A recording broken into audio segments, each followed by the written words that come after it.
మందిని ఎమ్మెల్యేలు చేసిండ్రు మిత్రులారా.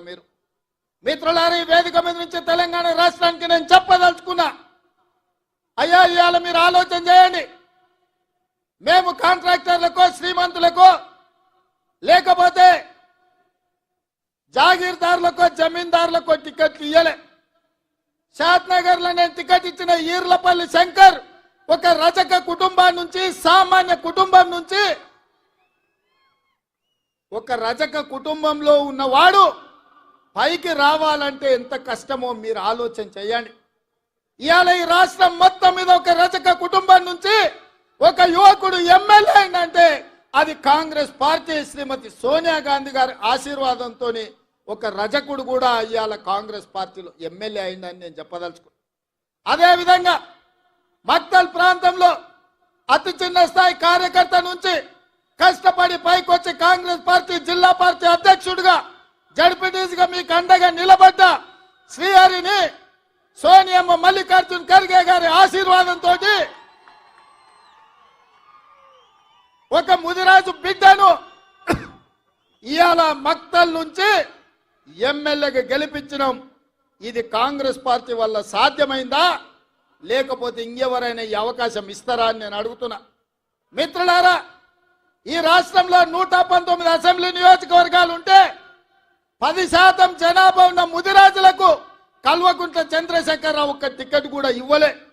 నేను ఆయనని గడ్డ మీద నుంచి చెప్పిపోయినా, ముదిరాజు సోదరులు పౌరుషానికి మారు పేరు, మాట ఇస్తే మాటకు నిలబడి తల తెగిపడ్డ మడమ తిప్పని జాతి ముదిరాజు జాతి. మీకు టికెట్ ఇయ్యని కేసీఆర్ ను గద్దెదించే శక్తి మీ చేతిలో ఉంది. మీరు నడుం బిగించండి అని ముదిరాజు సోదరుల ఈ నారాయణపేట నుంచే నేను విజ్ఞప్తి చేసిన.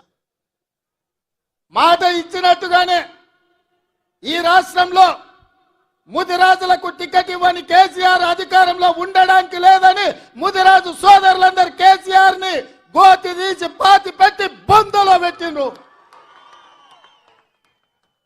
ఇవాళ శ్రీహరి మీ ఎమ్మెల్యేగా, మా మిత్రుడుగా, ముదిరాజు బిడ్డగా ఇవాళ శాసనసభకు నాయకత్వం వహిస్తున్నాడు. అదే కాదు మిత్రులారా, ముదిరాజులను ఆనాడు బీసీ ఏ గ్రూప్ లో ఉంటే కొన్ని ప్రత్యేకమైన పరిస్థితుల్లో ఏ గ్రూప్ నుంచి డి గ్రూప్ కు మారవడం జరిగింది. ఇవాళ కేసు సుప్రీంకోర్టులో ఉంది. కేసీఆర్ నిర్లక్ష్యం వల్ల, కేసీఆర్ పట్టించుకోకపోవడం వల్ల, కేసీఆర్ సమర్థవంతమైన వాదన తెలంగాణ ప్రభుత్వం నుంచి సుప్రీంకోర్టులో వినిపించకపోవడం వల్ల ఇవాళ ఎన్నో లక్షలాది ఉద్యోగాల నియామకాలలో ముదిరాజు బిడ్డలకు అన్యాయం జరుగుతుంది. ఇవాళ ముదిరాజులను బీసీ డి గ్రూప్ నుంచి ఏ గ్రూప్ లకు మారవాలి అని అంటే ఈ గడ్డ మీద మళ్ళా కాంగ్రెస్ పార్టీ జెండా ఎగరాలి. మీ తరపున సిపాయిగా ఢిల్లీలో కొట్లాడాలి అంటే మీ వాదన బలంగా వినిపించాలి. మంచి మంచి వకీళ్లను పెట్టి వాదించాలి అంటే వంశీచంద్రెడ్డి ఢిల్లీలో ఎంపీగా ఉండాలి. ఇవాళ ముదిరాజ్ సోదరులు నేను ఒక్క మాట ఇవ్వదలుచుకున్న, ప్రత్యేకంగా ఈ రాష్ట్రంలో ఉన్న తెలంగాణలో ఉన్న 10% ముదిరాజు బిడ్డలారా మీరు ఆలోచన చేయండి.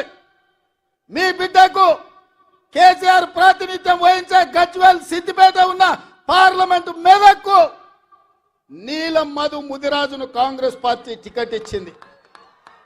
కానీ అదే కేసీఆర్ నాయకత్వం వహిస్తున్న మెదక్కు కేసీఆర్ వెంకట్రామరెడ్డికి టికెట్ ఇచ్చింది. మేమేం ఆలోచన చేస్తామో, కేసీఆర్ ఏం ఆలోచన చేస్తాడో మీరు ఒక్కసారి ఆలోచన చేయండి. అందుకే